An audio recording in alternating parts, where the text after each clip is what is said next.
Guidance ले लीजिए, वो आप दिल्ली से मंगवा लीजिए या दिल्ली आके ले जाइए। तो कोचिंग के लिए अगर आप अफोर्ड कर सकते हैं, आपको लगता है कि किसी टीचर की गाइडेंस की आपको ज़रूरत है, तो निसंदेह आप ज्वाइन कर सकते हैं। क्योंकि कोचिंग लेने से ये हो जाता है कि हमें थोड़ी एक डायरेक्शन मिल जाती है, आपके पास टीचर्स होते हैं आपके डाउट क्लियर करने के लिए। तो आपको लगता है शायद कि ज़्यादा इजी होगा, नो डाउट वो इजी होता होगा, लेकिन ऐसा नहीं है कि अगर आप कोचिंग नहीं लेंगे तो यूपीएससी नहीं होगा। तो इसलिए ये आपका अपना स्वविवेक है कि आपको कोचिंग लेनी है या नहीं लेनी है। दोनों चीज़ें सही हैं। अगर आप कोचिंग लेंगे तो वो ठीक है, पढ़ना आपको ही, अंततः पढ़ना आपको ही है, सेल्फ स्टडी आपको ही करनी है। टीचर पढ़ाएगा उसके बाद भी आपको ही रिवाइज करना है। तो आप अपने हिसाब से सोचिए कि कोचिंग लेनी है या घर पे रह के पढ़ना है। तीसरा पॉइंट ये है कि हम YouTube का कैसे प्रयोग करें, क्योंकि मैंने बोला है इंट्रोडक्टरी वीडियो में कि मेरी तैयारी में YouTube ने बहुत हेल्प की है।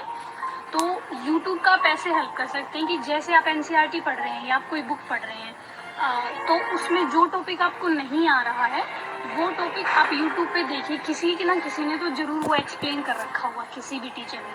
तो जिसका आपको सही लगे आप कोशिश करिए कि वहाँ से आप वो टॉपिक देख लें। मैंने तो 1-2 पूरे सब्जेक्ट YouTube से पढ़े थे, जैसे इन्वायरमेंट है और इकोलॉजी, थोड़ा इन्वायरमेंट एंड इकोलॉजी पढ़ा था। इसके अलावा इकोनॉमिक्स थोड़ा सा पढ़ा था मैंने। और 4th पॉइंट है डिस्ट्रैक्शंस, क्योंकि जब भी हम फ़ोन चलाते हैं तो हम जो चीज़ देखने जाते हैं उसके लिए हमारे पास बहुत सारे ऑप्शंस होते हैं। तो आप कोशिश करिएगा कि जो टॉपिक आप देखने जाएं वही टॉपिक आप देखें, उसके अलावा दूसरी चीज़ों को अवॉइड करें। 5th पॉइंट है कि जो मुझे लगता है सबसे ज़्यादा इम्पोर्टेंट है और बहुत सारे एस्पायरेंट्स पूछते हैं कि मैम स्ट्रेटजी बता दीजिए।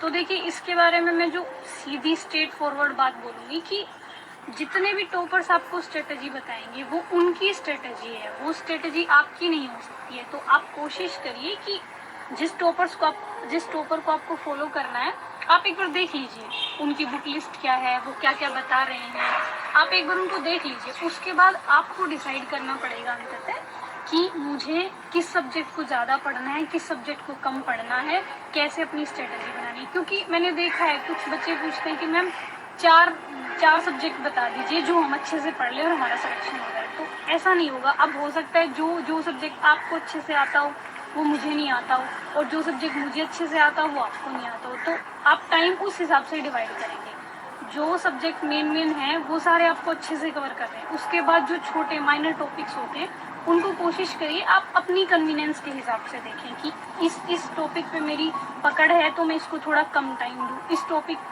को मुझे ज़्यादा रिवाइज करना है, ज़्यादा टाइम देना है। तो आप अपनी स्ट्रेटजी अपने हिसाब से बनाइए कि आपका बैकग्राउंड क्या है, आपकी स्ट्रेंथ क्या है, आपकी वीकनेस क्या है। हाँ, आप देख लीजिए एक बार जो टॉपर आपको ठीक लगे या आपको जहाँ से भी जिस टीचर से सही गाइडेंस मिल पाए, आप एक बार उनसे पूछिए।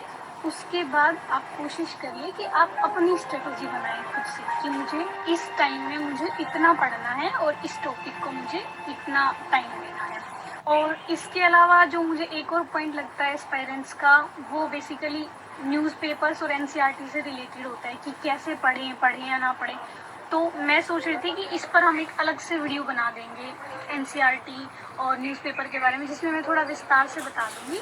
तो लेकिन फिर भी इसमें मैं इतना बता सकती हूँ कि न्यूज़पेपर पढ़ना है, न्यूज़पेपर तो आपको मस्ट है, वो आपको पढ़ना ही है।